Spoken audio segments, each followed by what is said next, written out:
South ఇండియాలోనే అతి తక్కువ ధరలకి రత్నాలను అందించే ఏకైక సంస్థ 6JVR. ఏంటి ఫంక్షన్ ఉందా? ఎవరు హీరో? లైలా, మన విశ్వక్షన్ ఫంక్షన్కి వెళ్తున్నావా? ఎందుకు వెళ్ళకూడదు? అతను మన మనిషి కాదు, అవతల బాలకృష్ణ. అప్పుడప్పుడు తారక్ అంటాడు. అంటే మనుషులు అన్నాక వేరే వాళ్ళ మీద అభిమానం, ప్రేమ ఉండకూడదా? నా మీద ఆప్యాయత ఉండకూడదా? ఇదేంటిది? మా ఇంట్లోనే మా అబ్బాయి సూర్య అంటే చాలా ఇష్టం. అంత మాత్రం చేత వాడి ఫంక్షన్ వెళ్ళకూడదా? వాడితో కలిసి భోజనం చేయకూడదా? వాడితో ఉండకూడదా? అలాగే మరి మూర్తి గారు అడిగారా, నాగేంద్ర అడిగారా, ఎవరు అడిగారో తెలియదు. కానీ అక్కడ ఉన్నారు, వెళ్ళిపోయారు మూర్తి గారు. తెలియదు కానీ నేను ఆ క్లిప్ చూశాను, వాయిస్ గుర్తు లేదు. మీరు బాలకృష్ణ కాంపౌండ్ కదా విశ్వక్సేన్, ఇప్పుడు మెగా కాంపౌండ్ నుంచి ఆయన ఎలా వచ్చారు అని చాలా చక్కగా సమాధానం చెప్పాడు. మా ఇంటికి కాంపౌండ్ ఉంది కానీ ఫిలిం ఇండస్ట్రీ కాంపౌండ్ లేదని. I appreciate. నిజమే, ఇక్కడ గిరుకు తీసుకుని ఎప్పటికప్పుడు ఏ హీరోలుగా హీరోలా ఉండే రోజులు నిజంగా ఉన్నాయి, లేకపోలేదు. షూటింగ్లు వరకే. ఆ తర్వాత వాళ్ళు ఎవరి ఇళ్ళకి వాళ్ళు వెళ్ళిపోతారు, ఎవరి ప్రోగ్రాం వాళ్ళు చూసుకుంటారు. అలాంటి రోజుల్లో నేను ఉన్నాను. వాళ్ళు అలా ఉండటం మూలంగా వాళ్ళ మధ్య సఖ్యత ఉండదేమో, వాళ్ళ మధ్య ఒక విభేదాలు ఉంటాయేమో అనే ఒక రకమైన భ్రమలో ఇక్కడ అభిమానులు కొట్టుకుని చచ్చేవాళ్ళు. ఆ వాల్ పోస్టులు చింపుకునేవాళ్ళు. నెల్లూరులో మా కజిన్స్ ఉండేవాళ్ళు, వాళ్ళిద్దరు సొంత అన్నతమ్ములు. కానీ వాళ్ళిద్దరు, వాళ్ళు రామారావు గారిని, ఒకళ్ళు నాగేశ్వరరావు గారిని ప్రేమించేవాళ్ళు, ఇష్టపడేవాళ్ళు, అభిమానించేవాళ్ళు. వాళ్ళిద్దరు కొట్టేసుకుంటున్నారు, రక్తం వచ్చే కొట్టేసుకుంటారు. నాకు దానికి కంగారు వచ్చేసింది. చిన్నోడిని ఎందుకలా కొట్టుకుంటున్నారంటే, వాడు అభిమాని, వాడు వాడు అది అంటే నాగ్గడి ఇలాగా ఇద్దరు కొట్టుకుంటున్నారని చెప్పేసి. అంటే నాకు ఆ రోజు నుంచి మొదలైంది, ఏంటి సినిమా వాళ్ళు హీరోలు బాగానే ఉంటారు, వీళ్ళు కొట్టుకుని వస్తారు ఏంటి అని చెప్పేసి. నేను ఫిలిం యాక్టర్ని అయిన తర్వాత హీరోల మధ్య ఒక సఖ్యత, సహృద్భావ వాతావరణం అది ఉండాలి, ఏర్పాటు చేయాలి బలంగా నాకు ఏర్పడటానికి ఆల్రెడీ అదొక ఇన్సిడెంట్. అందుకనే మెడ్రాస్లో హనీ హౌస్ అని అప్పట్లో ఉండే జర్నలిస్టులకు తెలిసే ఉంటుంది. ఆ హనీ హౌస్ ఏంటంటే 1 ఏకర్ ల్యాండ్లో ఉంటుంది. ఎక్కడ ఏ 100 డేస్ ఫంక్షన్ జరిగినా, ఏ ముహూర్తాలు ప్రారంభోత్సవాలు జరిగినా, ఎవరికి ఏ బర్త్డేలు జరిగినా, ఏ 31st నైట్ డిసెంబర్ ఫంక్షన్ చేసుకోవాలనుకున్నా సరే, అటు తమిళ ఇండస్ట్రీని, ఇటు తెలుగు ఇండస్ట్రీని ఆహ్వానించి అక్కడ అందరికీ చక్కగా పార్టీ ఇచ్చి ఒక రిక్రియేషన్ తోటి మంచి భోజనాలు చేసుకుంటూ, అంటే అవి ఉంటాయనుకోండి, అది వేరే విషయం.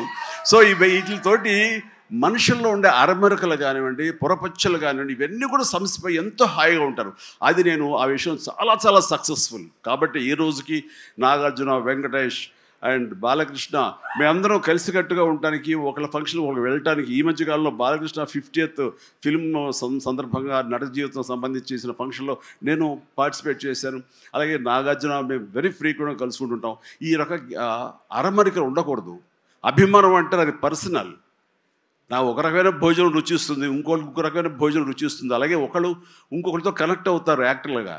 అలా ఉండటం అనేది మనం అందరం యాక్సెప్ట్ చేయాలి. అంత మాత్రం చేత విశ్వక్సేన్ ఎక్కడ దూరంగా పెట్టి మన మనిషి కాదు కాబట్టి అతను ఫంక్షన్కి పిలిస్తే కనుక వెళ్ళాలా అని ఉండకూడదు. ఖచ్చితంగా వెళ్ళాలి. అతను మన ఈ ఇండస్ట్రీ మనిషే, మనలో ఒకడు, మన కుటుంబ సభ్యుడు అన్న భావం, అన్న మెసేజ్ మనం ప్రివేల్ చేయాలి. అంటే ఏదో మనం సెపరేట్గా ఉండటం మూలంగా, మనం అతీతంగా మనం దూరంగా ఉండటం మూలంగా మనకు ప్రత్యేకత వస్తుంది, గుర్తింపు వస్తుంది, తద్వారా మన ఇమేజ్ పెరుగుతుంది అనే భావం కరెక్ట్ కాదు. మన ఇమేజ్ పెరగాలి అంటే, మనకి ఒక ఫ్యాన్ బేస్ పెరగాలి అంటే, అది మన కంటెంట్, మనం చేసే సినిమా ఇస్తుంది తప్ప మళ్ళీ మనం ఏలినేట్ చేసేసుకోవడం, మనల్ని దూరం చేసుకుంటేనే కాదు. అందరూ కలివిడిగా ఉండాలి. అని మా ఇంట్లో ఇంతమంది హీరోస్ ఉన్నారు, అందరం ప్రతిసారి కలిసిమెలిసిగా ఉంటాం, అన్నీ ఉంటాం. అలాగని చెప్పేసి మా ఇమేజ్లు తక్కువ. ఈ రోజున పవన్ కళ్యాణ్ ఏబీలో కనిపించగానే ఇది అన్నారు, దాన్ని గర్వపడాలి. పుష్ప 2 పెద్ద హిట్ అయింది, బ్లాక్ బస్టర్, దాన్ని గర్విస్తాను.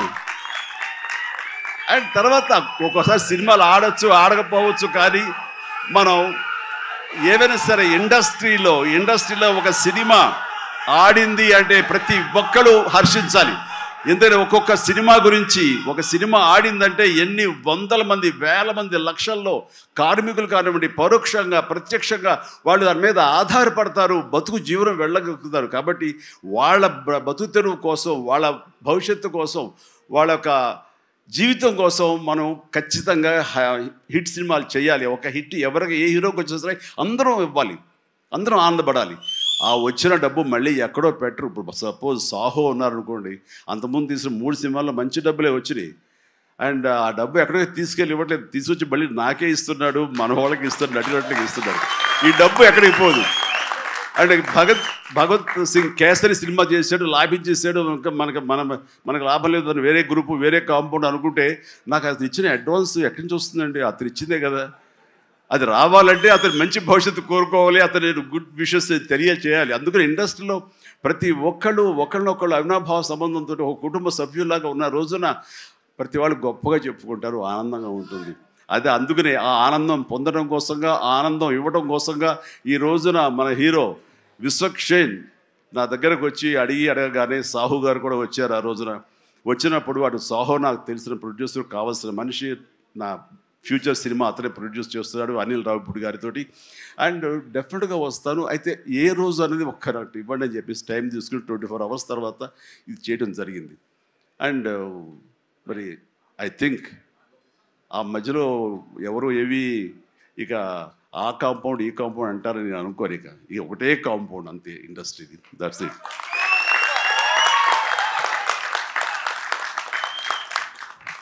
సుమన్ టీవీలో మీ పర్సనల్ అండ్ బిజినెస్ ప్రమోషన్స్ కోసం కింది నెంబర్కి కాంటాక్ట్ చేయండి.